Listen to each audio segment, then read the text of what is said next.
Hello, let me first just say that the recording is a bonus. I'm probably going to be engaging more with my screen and my notes than the camera itself, but because I'm making these into a video for the school platform and the Becoming Secure space anyway, I thought why not put the video there so that you don't just have a blank screen if you happen to be watching this on YouTube.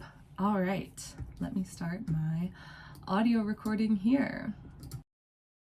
Hello, welcome back. I am excited to finally be back after a few months off. I noted at the end of my last episode that I would be taking a break because I was doing the Secure Love program, which is my live 8-week program where I'm on Zoom every week with a group of women, and we wrapped that up last week. So I'm excited to have more space to come in here. Along with that group, I also am supporting the women inside the Becoming Secure community, which right now is already at 50 and growing very consistently. So there's just a lot of people in my space and I needed to pour my energy there. However, I feel like I did leave you hanging because my last episode was called Healing the Father Wound, which of course brings up a lot of questions about the mother-daughter relationship and healing the mother wound. So that's what we're going to talk about today. As you can imagine, as a daughter, your relationship to your mother is incredibly influential, incredibly complex in a lot of ways.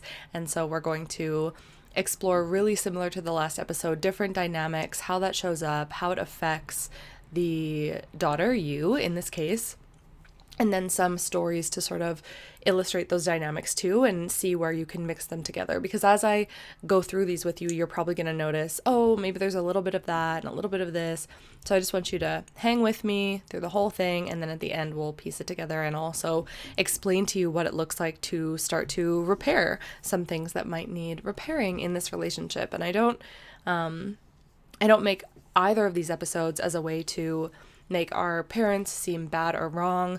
What's important to me is how you feel in the experience and how it's affected you and what we can potentially do about that. So let's dive right in, starting with the archetype of the overprotective mother. This is going to be exactly as it sounds, which is a mother who is really excessively protecting and also controlling. And when that's happening, when the mother is making all these decisions, there can also be, in some examples that I can think of, this idea where the mom almost feels like the daughter is incapable. So she might sort of preface you to people and say, oh, she's really shy, or oh, she's really sensitive, or oh, she's really this or that. And as a child, when you hear your mother saying that, you have no other choice but to kind of take on that identity, right? Before we're 7 years old, we don't even have the ability to kind of sort through that, who am I versus who is my mother? And so we're just going to take it in like a sponge. So if we're growing up with someone who tells us what our identity is in a way that's sort of coddling and keeping us small, then of course, as we age and come into adulthood, we may struggle with independence, with our self-confidence, with decision making. There might be a lot of internal confusion of, am I actually, shy, or maybe I'm not like that, but it seems like I'm like that. And now other people in my experience tell me I'm like that, because inevitably you're probably acting it out on some level, right? Or you're presenting that way. And this sort of dynamic can also create a lot of anxiety, fear of taking risks within ourselves, anxiety within ourselves, which translates to fear of taking risks or feeling incapable of handling challenges without our mother's intervention. And on a more tangible level, this might show up in a dynamic where you're checking in with your mom a lot, constantly calling her, kind of feeling like you're stuck under her authority. If you're planning your own trip or your own big decision or buying a car, there's part of you that's like, well, I should run this by mom, or I have to check in with my mom because of the intensity of her overprotectiveness and decision making as a child. So a little bit different to that is the critical mother. So this comes with still a lot of control, but there's also this tone and vibe of criticizing you. And usually when there's criticism, there's also not very much praise. So where I see this in the moms of the clients that I have is the mom is often criticizing the daughter's weight or her hair or how she looks or the clothes that she chooses or the men that she chooses, the job that she chooses. It's like nothing the daughter does is good enough. So when that is the messaging to you, then of course it's going to be really hard to develop a healthy sense of self-esteem. And this can also turn into intense perfectionism tendencies, really trying to get it right, really trying to get it perfect, because that part of you is seeking praise from your mother ultimately. So that part of us can drive us to seek validation, really can create a big fear of failure, fear of getting it wrong, fear of feeling that same criticism that we experienced as a child that was quite painful. And what often happens is the more that we fear that happening, the more we sometimes tend to attract it, right? I say this often: what we resist persists. What we are afraid of, we often manifest into our reality. So we have to really sort of clean up those energies within ourselves so that we aren't so intimidated by this risk of potential failure. And that's going to also have anxiety that comes along with it. And depending on the amount of damage to the child's self-esteem, it can also show up as depression. You may also experience a really intense inner critic within yourself. So sometimes our parents actually mature and change and grow, and that inner critic within your mom that may have showed up when your mom was in her, late 30s or 40s, early 40s raising you, she has now potentially grown out of that, but because it's so embedded in you, you still have a thought process or a pattern within your mind that is your own inner criticizing. And you may see how this leaks out into criticizing others. If we're really blindly taking on the behaviors of our parents as the right behavior or the okay thing to do, then we can sometimes find ourselves in that same pattern doing the same thing that our parents did. On the other hand, sometimes in this dynamic, we see a rebellion behavior, which is, I'm not going to take care of how I look. I'm not going to take care of the clothes that I wear. I'm going to look slobby. I'm not going to, take care of my physical health, kind of as a rebellion, like showing my mom, I can do whatever I want, kind of like the inner teenager gets stuck in this rebellion. But when we don't realize that that's actually what we're playing out, then there's probably an adult part of us who's saying, oh, I wish I prioritized myself more. I wish I took better care of myself. I wish I did this.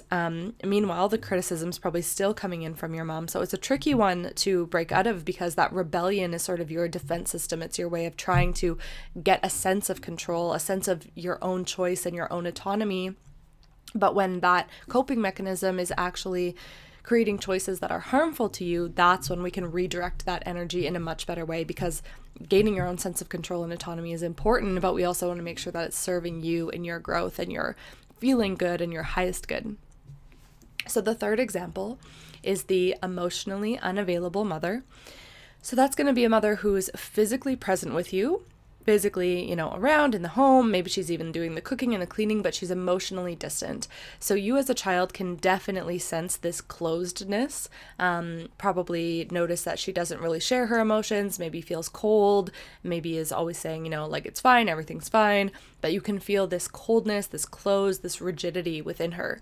And as a young child, this is going to translate to a sense of abandonment, because the child cannot feel emotionally the depth and the emotional qualities of the mother or the emotional body, because the mother's defense system has closed her off. So that's going to feel really hard for a child who's trying to connect to your mother on a level that's different than just a talking level, but literally a physical and energetic level. So in this case, the daughter may end up feeling neglected or feeling unworthy of love, depending on the relationship with physical touch. That can end up being really hard if there wasn't, this warmth, closeness, and touch in your home. And if that was missing, then maybe it's something that you actually really deeply crave and you just can't get enough of it, and you're always touching other people, maybe even past the point of their boundaries, because you're trying to get this need met, right? It can also be hard to form emotional connections with other people if you've been shown that a woman, should be buttoned up and zipped up and closed, however you see it. And that can, of course, turn into feelings of feeling loneliness or not seen, or difficulty trusting others, depending again on the flavor of how that showed up through your own mother. I'm not sure if I have this specifically in another example, but what's coming up for me right now is that our mother, I just want to remind you, our mother is the epitome of what we think it is to be a woman, right? So it's really important for us to sort of take a step back and consider, what did I learn from my mother about what it means to be a woman and how I'm supposed to show up as a woman, right? So the fourth example is the enmeshed mother. This is also like the mom who is the best friend of the daughter or sees her daughter as a friend, or, you know, whenever I hear someone say like my mom's my best friend, I always actually get like a little weary of that statement, because what can happen is when the mother is overly involved in the daughter's life to a point of lacking boundaries, there creates this confusion within the child. The child sometimes doesn't understand, you know, what is my role here? What are my responsibilities? It might feel really nice to have this very open relationship with your mom. Like, I can tell her everything. She doesn't judge me for anything. She doesn't get mad at me for everything. Like, she's the cool, chill mom.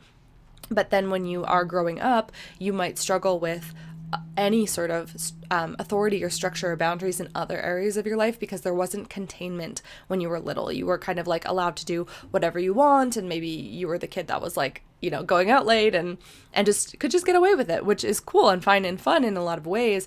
But there is this missing part of structure and containment and feeling safe, which is really important for a child. So if your mother doesn't have this like boundariedness with you, then you can be her friend, but can you actually lean on her? Do you feel like you can count on her? Is she the one providing structure, right? Can be a little bit of that missing there. So instead of being overprotective, like on the other end of the spectrum, in this case, it's more of a friend relationship, and that really blurs the lines, especially sometimes it can get a little more messy, I want to say, if the daughter is using this friendship against you, or if the mom is using this friendship against you, right? And that might show up later in the teenage years of, oh, you never spend time with me anymore. You're always with your friends. I do all this stuff for you. I let your friends come over. Why aren't you spending time with me? Sort of like a victim mentality actually coming from the mother. She may get jealous when the daughter has friends or even a partner. And in the early years, like I said, this can result in the child taking on a parent-like role. So you might be actually holding space for your mother's emotions, holding space for her needs, or feeling like there's not really someone there for you to fully lean into, like I said. And that can feel unsafe because we don't sense stability from our mother, and we need stability. Unfortunately, this enmeshment dynamic is even more common in situations of divorce. So now this daughter may not even have a father that's providing the structure or the trust, and now neither is her mother. So because she becomes really responsible for any emotional experience of the mother, and that also creates a codependent relationship. And when we think about that daughter going into adult relationships, she might always feel guilty about spending time with other people or pursuing romantic relationships, or she might act out a similar role in romantic relationships and friendships where you find yourself really being the space holder and parentifying, or like being the parent in your relationship because you had to be the parent in some ways to your mother. Fifth example is a narcissistic mother. I also put addict mother sort of in the same category, and I don't use the word narcissistic lightly. I think that word is really overused in this personal development space, and there's a difference between having narcissistic tendencies and being a narcissist, right? When it comes to sort of rehabbing through that relationship. If you've actually been in a relationship with a narcissist, we have to just look at things a little bit differently in how that person may or may not ever change versus someone with manipulative tendencies who can still experience empathy with you and still have a conversation with you, still go on their own growth and healing journey. And some people would also say that even for someone who is completely narcissistic, that there is a chance there. But anyway, that's all a topic for another day. But let's talk about the qualities that come with that, with someone who has narcissistic tendencies or addict tendencies. The overlying theme in both of those is going to be a woman or a mother who is ultimately prioritizing her own needs and desires over the children or over you as the daughter. There can also be so much different type of manipulation that happens here. The relationship in these dynamics tends to feel very push and pull, lots of highs and lows. And so a daughter growing up in that environment might feel really not chosen, unloved, undervalued, and will probably also become very hypervigilant, right? Because when we are navigating, relating to someone who has their own emotional volatility, we have to be very on guard for what type of mood they might be in, right? So there's probably a part of you that just knows based on the way your mom sends a text or picks up the phone, in this case, what's going on with her, right? Your brain is already telling you the bigger picture of of what type of mood she might be in, for example. So there's that hypervigilance that comes there into our nervous system. And then we might also develop a lot of people-pleasing behaviors and have difficulty asserting ourselves in a relationship, because this type of person who is experiencing addiction or has narcissistic tendencies tends to also come with a lot of power play dynamics, a lot of potentially, I don't want to say forcing, but like assertiveness, dominance, defensiveness. And in order to keep yourself safe as a child in that dynamic, you will likely have to choose to fawn or to people please in order to try and regulate. So that's probably going to translate into relationships down the line. And of course, it ends up leaving you feeling probably helpless and out of control a lot of times, feeling like no matter what you do, you can't actually regulate or fix things for this person. And it can be quite a devastating experience, because you're really giving your energy in a lot of ways, and it becomes very unboundaried for you, really leaky boundaries, and yet still you don't ultimately have the control that you want to get. So now I've put the supportive mother. So this is the mother that raises a secure child. And I wanted to put it in here. I don't think I did in the father one, but I put it in here to sort of show in a perfect world, I want to say, just to highlight what we actually do need as women growing up in order to develop into a woman with a secure attachment style. So in this case, the supportive mother is the mother who provides a balance in support and encouragement. Basically, there are boundaries and there are rules, but the daughter can feel safe enough to come to her mom with things when she's confused or she doesn't know, even feeling safe for advice. And in this case, you would also know that your mom is self-sufficient and has her own support system. Ideally, we see our caregivers, our parents, in a supportive relationship together, but also that they are supported by their community, that they are part of the community. We get a sense that they belong and we belong in our family or in the community. And finally, what I added here is that we are experiencing a mother who's in the wisdom of her body and her feminine energy. And I think this is one that often it doesn't get as much attention, I guess, because it seems like a nice to have sort of thing in terms of feminine energy and creativity. But actually, if our goal here is to feel so good inside our body and to feel life force and feel alive and feel like we can thrive and feel happy, then we do have to know how to be in our feminine energy, and more importantly, be able to work with both our masculine and feminine energy. This is something that I teach within Secure Love. We spend, one entire session on it, because if we don't balance these energies within ourselves, then they will become out of balance. And it's pretty common for women who had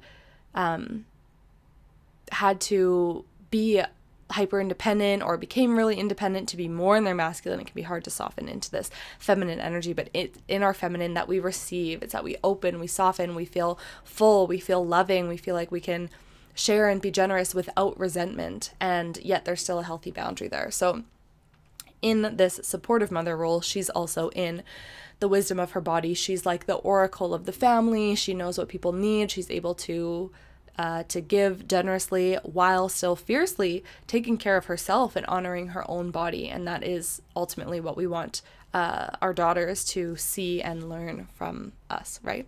So in this case, the effect on the daughter is that the daughter develops healthy self-esteem, a sense of healthy independence, also resilience. So that anxiety is replaced by a resilience and an ability to take risks and do hard things, because that daughter knows that she has a foundation to come back to. She has a parent that will support her, hopefully two parents that will support her, and she can expand herself and expand her energy without feeling like there's going to be criticism from the mother or jealousy from the mother or some sort of closing or needing to be small or people-pleasing behavior that comes in. So she's able to expand, and that's of course going to lead to positive romantic relationships and just a general strong sense of self.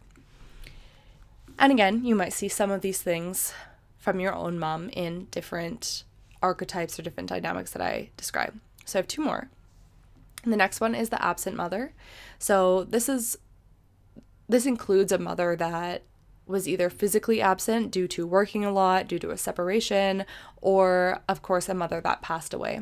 So without our mom in the picture, depending on how young we were when this started to happen, the daughter is going to experience feelings of abandonment, right? When we are young, we literally don't even know that we're a separate being from our mom. So anytime she's separate from us, there's aching and fear and abandonment that comes into the body. And you can imagine that the more extreme this is, the more that feeling of abandonment is going to come up. And when we feel abandoned or when we are neglected, then we will struggle with our attachment issues. And that's going to start to build the anxious attachment or the avoidant attachment or the disorganized attachment style, which turns into a difficulty forming secure relationships in adulthood and sort of a underlying persistent sense of loss or fear of being left or feeling alone, especially if there wasn't time for healing during a loss. So if there was a death, if your mom passed away,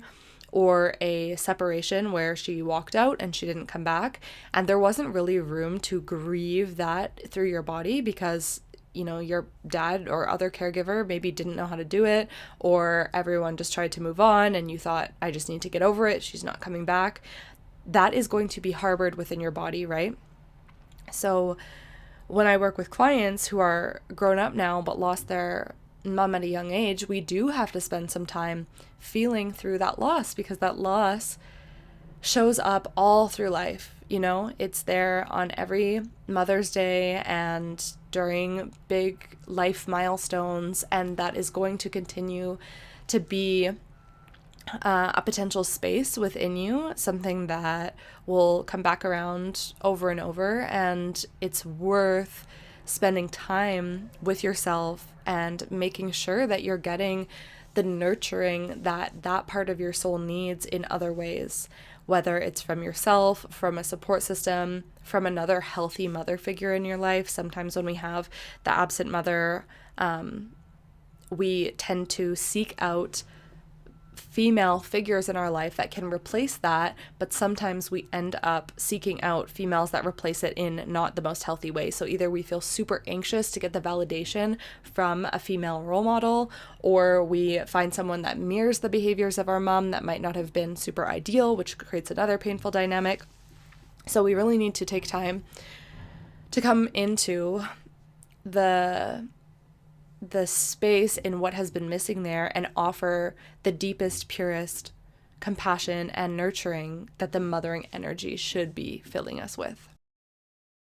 Okay, so actually those are all my examples. I had written down immature mother, but to me, as I read it back, the enmeshed mother and the immature mother are quite similar. It's just a woman who doesn't have a lot of self-responsibility for her emotions, and that gets translated to the daughter. So let's go through a couple examples that are just examples, and I'm going to paint the picture, tell a little story, and then I will explain to you what it might look like to start to balance out and heal from this type of dynamic, because what we want to do is be able to basically come into our full self-assured version of ourselves. And when we're carrying around belief systems and conditioning from our parents, our society, or our mother, that's what's going to get in the way. So we have to just work to separate from and heal from whatever is there. So first example is going to be a daughter with a critical mother, and we're going to call the daughter Emily.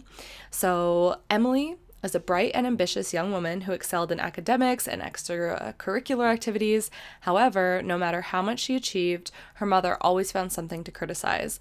Whether it was a less than perfect grade, a missed goal in soccer, or even her choice of clothes, her mother was never satisfied. As a child, Emily worked tirelessly to win her mother's approval. She became a perfectionist, believing that if she could just be perfect, her mother would finally praise her. But the praise never came, and Emily grew up feeling like she wasn't good enough. In adulthood, Emily carried these feelings of inadequacy into her relationships and career. She constantly sought validation from her bosses and partners, and the fear of failure often paralyzed her. She avoided taking risks, worried that any mistake would confirm her deepest fears of being unworthy.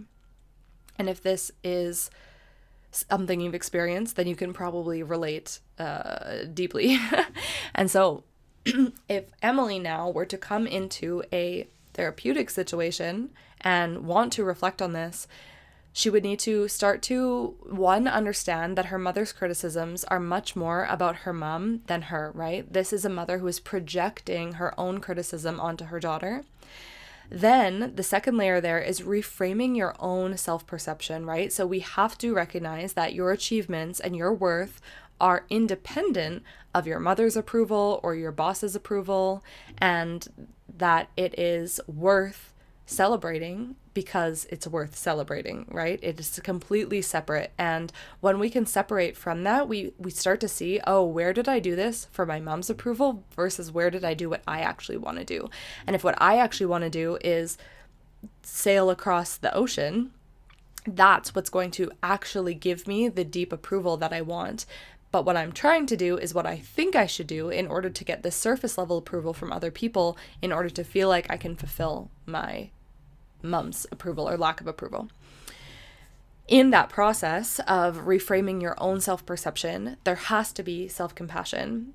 We have to work on the part of us that is afraid to make mistakes and therefore allow ourselves to make mistakes, allow ourselves to speak out when we don't understand something, and then learn from when those mistakes are made without this harsh self-judgment, critical tone that wants to come in. We have to offer a lot of patience and almost treat ourselves like the little girl who didn't get to freely express, who was always under a microscope. And what does she need, right? She needs patience and she needs compassion. And then ultimately, there's probably going to be a space to set boundaries with your mother in this case, right? So it might come through limiting interactions for a while, refusing to engage in conversations that are critical or demeaning of you in any way.